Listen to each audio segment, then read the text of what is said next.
আব্বা আমি যাই মামার বাড়িতে পুলি পিঠা খাইতে বুঝছো? ঠিক আছে মা, তুই দেখে শুনা যাইস, পুলি পিঠা খায়া কিছু আমার লেগা নিয়ে আস, বুঝছস? আমার লেগা নিয়ে আস। হ ঠিক আছে, তুমি থাকো বাড়িতে, আমি যাই বেড়াইতে।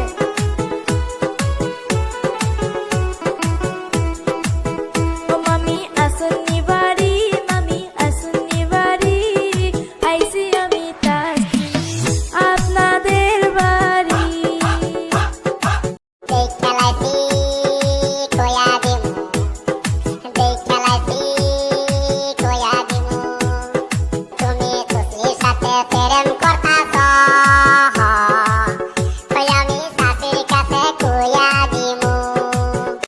আব্বা আমি যাই মামার বাড়িতে পুলি পিঠা খাইতে বুঝছো? ঠিক আছে মা, তুই দেখে শুনা যাইস, পুলি পিঠা খায়া কিছু আমার লেগা নিয়ে আস, বুঝছস? আমার লেগা নিয়ে আস। হ ঠিক